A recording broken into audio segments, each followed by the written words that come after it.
باللہ من الشیطان الرجیم بسم اللہ الرحمن الرحیم اللہم صلی علی محمد وآل محمد۔ مومنین مسلمین ایسے گناہ جنہ دی معافی کوئی نہیں، اور وہ انسان دی اپنی غفلت اور اپنی نا توجہ ہون دی وجہ تو ہے۔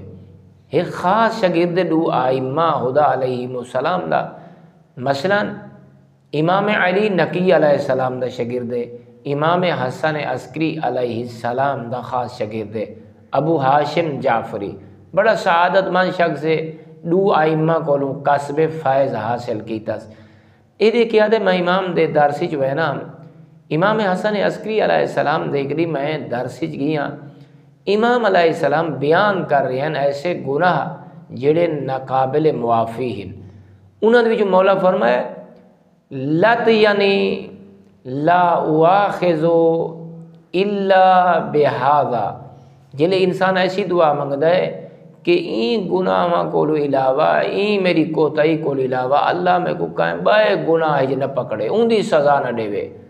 وعدے جلے مولا نے این گناہ کو بیان کیتا ہے، میں بہت زیادہ مضطرب ہوا، سوچو بیچار کی تھی کہ انسان کو بہت زیادہ سوچو بیچار کرنا چاہیے، فکر کرنی چاہیے۔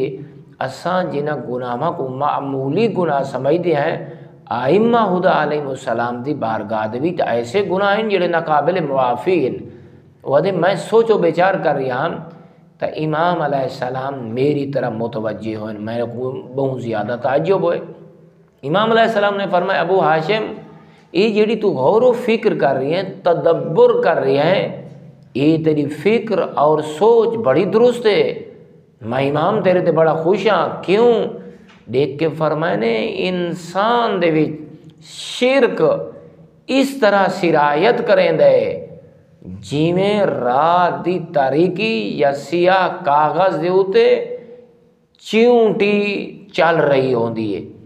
فرمائنے اس واسطے انسان کو متوجہ ہونا چاہیے اپنے اعمال دی طرف، اپنے برے اعمال دا مواخذہ کرنا چاہیے، انسان کو اپنے اچھے اعمال دے ہوتے فخر نہیں کرنا چاہیے، ہاں اللہ دے فاضل دا مشتاق ہونا چاہیے۔ برادران ایمانی تاکہ نہیں اسا کچھ گناہوں کو معمولی گناہ سمجھتے ہیں، اللہ رب العزت ساکو نافرمانی خدا کو نافرمانی خدا سمجھن، جلے نافرمانی خدا کو نافرمانی خدا سمجھوں تو مومنین مومنات وسر وجود اتنا کمزور ہے، اسا اللہ دی نافرمانی کل باز آویشوں، اللہ دی نعمات اتنی زیادہ او سارے اگو بن پا دے سن، جس اللہ نے تے کو حضرت انسان بنائے، مصطفیٰ جیسا آل مصطفیٰ جیسے راہبر عطا فرمائے، تو ان دی نافرمانی کر رہی ہے۔ اللہ ایسا دماغ، ایسی فکر، ایسی سوچ نصیب فرماوے۔ والحمدللہ رب العالمین۔